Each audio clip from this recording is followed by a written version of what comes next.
1, 2. Hey everybody, PC Trish coming at ya with another demonstration, and I'm really super excited to show you my McSteamy. It's our quick cooker, which is the Pampered Chef version of a pressure cooker. And many of you probably have an Instant Pot, and this recipe, you can make it in your pressure cooker. If you don't have a pressure cooker though, I would like you to seriously consider checking out McSteamy, because he has some different features and different settings. And if you have an Instant Pot, we've got all sorts of accessories that if you have a 6-quart, they will work in yours as well. So you can check those out online. I don't have the accessories with me for this video because this recipe doesn't require anything except an ability to dump. So I'll just back things up a little bit and let you know what I did. There is a sear feature on the quick cooker. So back up even a bit more. Let's back up to the time in my life when I didn't have a pressure cooker. And I thought, oh, I'm missing the boat, I'm missing the train or whatever. I should go get an Instant Pot because it's just so popular. And I thought, I have to build a show around a pressure cooker and tell everybody why they need X, Y, Z, these Pampered Chef tools to go with their Instant Pot to make great meals. And so I bought one. And then I went to my national conference and we introduced ours. So I came home and put the other brand on Facebook Marketplace and sold it because I really didn't need to own the competition.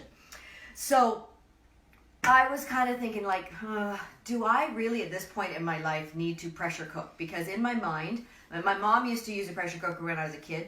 We grew up on a farm. It was really busy. She didn't have a lot of time, and I think we had like really tough cuts of meat sometimes that she had to soften to feed us on her shoestring budget.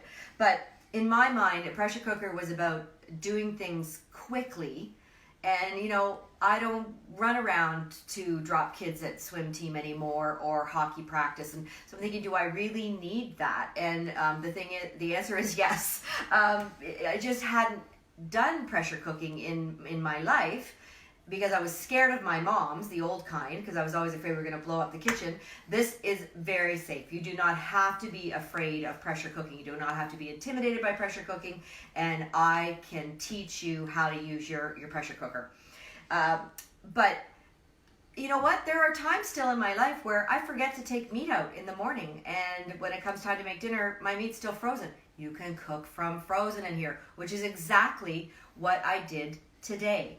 I put the chicken in, and I put some broth in with it, and I pressure cooked it. And then what you can do, and what I did was you can set it to sear, which turns it into an element. So I also see this as a great thing for hockey tournaments to take with you to the hotel and make your meals instead of like the crock pot, because this is more self-contained when you turn the lid on, and you can make all kinds of amazing things in here and not have to be slow cooking and on in the hotel room for hours and hours. You can do things in minutes and minutes. So you can turn it on to sear, and it's like having an element on your stove. So then once I had pressure cooked the chicken in the broth, I did a bit of a sear with my garlic and herb rub. And I just want to show you, like, before I cut the chicken up, I did a test. Now, of course, the easy instant read thermometer is not going to say the right temperature now because this chicken has cooled down. But this is just another tool I wanted to be able to tell you about, because you just cook your meats in the oven and then do an instant read. This does not go in the oven with your meat. You do an instant read. And the little sleeve that it slides into tells you all the different temperatures that you can test to know that your meat is cooked. And I love using it on chicken so that I don't overcook it, because I think sometimes we worry about things not being cooked enough and then we overcook them and then they're dried out. So if your chicken hits 160, you're good to go. So what I did was I just took the Santuco knife, which is, well, I've cleaned it up already, and I cut up the chicken. So that's the first step of this recipe. If you want to cook your chicken in the oven the day before and just know that your chicken's ready to go for this recipe, that'll be even faster. So right now, I do have some broth still in here because of cooking the chicken. So I'll just show you, there's some broth in there. And the number one rule with the pressure cooker is that you need to have at least 1 cup of liquid, some kind of liquid. So I'm not measuring that per se, but we're also going to put some sauce in, so it's not an exact science, but the minimum is 1 cup of liquid because you need that to build the pressure. So I'm going to show you how easy this recipe is to make. 2 cups of penne pasta. Cover it with sauce. Now, very often I'm making this for family gatherings because it's my niece Morgan's very, very favorite meal. And even when her mom offers to make chicken Parmesan pasta, she's like, I really would like Granty to make it instead, so I double it. So I also like to use the large marinara that comes from that store that I have a membership at that is packaged in 2s. So it would be 4 cups of pasta with some broth. And now we're just going to add our chicken in.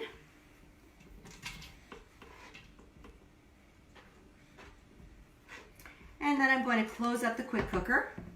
So you just want to make sure your pasta is covered. And then I'm going to take the lid and I'm just going to show you how this works. There's a gasket in here, which is removable, and it goes into the dishwasher. When you seat your gasket again, that's the most important part, is you're making sure that it really is going under this little ring. There are little notches in the gasket. Don't worry, you're not trying to line those up with anything. That's just where it came off the injection mold. But you are trying to make sure that it's in there firmly. So I'm going to just turn this a little bit because I'm left-handed and I make things look awkward. I'm going to come out front here. You put it on at an angle and you twist it to shut it. Now, if it was plugged in, it would go, it's going to talk to you. McSteamy talks to you, but because I'm over at the island, I'm not where there is a plug. I am going to plug it in and it's going to light up. So I just want to show you the settings that we have. We do have sear, then there's steam, slow cook, proof, which means it's your bread maker as well, a chicken, poultry, beef, pork, fish, seafood, soup stock, and then coming back, dessert, stew, chili, beans, whole grains, brown rice, white rice. So what that means is it's going to replace so many other things in your kitchen. I never owned a bread maker, but I did get into making artisan bread a couple of years ago at the cottage in the summer, and so I would, mix my dough and then I'd have to leave it on a table overnight, 18 hours till I came back to it. Now I can proof that bread in here and throw it into my rock crock, the rock crock that I made the artichoke pasta in, throw it in my oven and have this beautiful artisan bread. Doing your beans for pork and beans, doing pea soups, lentil soups, all those sorts of things. I mean, honestly, I use this 4 to 5 times a week now. I joke that I didn't think I needed one. Why did I need one? Well, it makes delicious food because besides the fast factor and the being able to cook from frozen, it just infuses the flavor into everything. So you're going to make our root beer ribs, and they're going to be the most delectable ribs you've ever made, and you're going to be able to throw them in there 90 minutes before company came and have them fall off the bone like you were cooking them all day long. Honestly, I know I'm probably preaching to the choir if a lot of you have an Instant Pot. Please, in the comments, tell us what you love to make the most in your pressure cooker, because I'd like to increase my repertoire as well. But I have tons and tons of recipes that I can share with you. So I will plug this in and I will put it on the custom setting and I will adjust the time to 5 minutes. That sounds freaky. This recipe is going to cook in 5 minutes. It isn't going to, the cook time is 5 minutes. It's not going to be ready in 5 minutes because initially when I plug it in, I don't know, Penny, maybe we should just move it over. I'm at my friend Penny's house and she's being my videographer tonight because my husband's at hockey. So I'll bring it over and I will plug it in so that I'm not just talking about things. There we go, we've got him on. So now for these different settings I was talking about, you see you just turn your dial and choose whatever you want to choose. And see how it's different. Soup stock, it's 30 minutes, or you could increase it. You can increase the time by hitting the time button, because maybe you're making bone broth and you want it to be on there for 2 hours. You can do that. So I'm going to hit custom, and custom it automatically pops up 30, but I'm going to hit time, and then I'm going to just take it down. Just hold this, take it down to 5 minutes, which seems crazy. And now I'm going to hit start. So see what happens here? It's going around and around, and it's going to now build up the pressure, and as soon as the pressure is built up, then it will say 5, and then it'll go 4, 3, 2, 1, and it will count down. And then it will start to count up. So it'll go beep, beep to let you know that it's done cooking. But if you're not right there, it will just keep it warm and it won't ruin your recipe. So the main thing to remember when you put your lid on, this is my coaching, because anyone who's ever called me to say they had problems, and that's the thing, you know, when you buy something at the store, I like to think I'm value added. You get me. So when you have any Paper Chef product, if it's not performing the way you want it to or the way you think it should, you just get to call me, text me, Facebook message me, whatever means you want to. So when you're putting your lid on, there's 2 things to check. Always rub your hand on the top like it's a genie in the bottle, because later we're going to hit this button to let the steam out. And see how it's down a wee bit? So the only time anyone's ever had any problems is when you finish a recipe, it's down. When you go to make the next recipe, it's down until you do this. And you want to bring it flush. And then this is the steam release valve. And there are some little clouds on there. There's a little icon. And because when the steam releases, it jiggles around. And sometimes that can get turned. So you always just want to check for your steam clouds. Check that that's flush. And you're good to go. So this is going to cook. It's going to take time to come up to pressure. People say to me, Trish, well, how long? How do I know? If I'm making the chicken teriyaki, so say you put your chicken breast in the bottom and you put the rack in. This is one of the accessories. And then on the top, you can put our ceramic pot that has rice in it and cook the chicken and rice at the same time. How long is that going to take?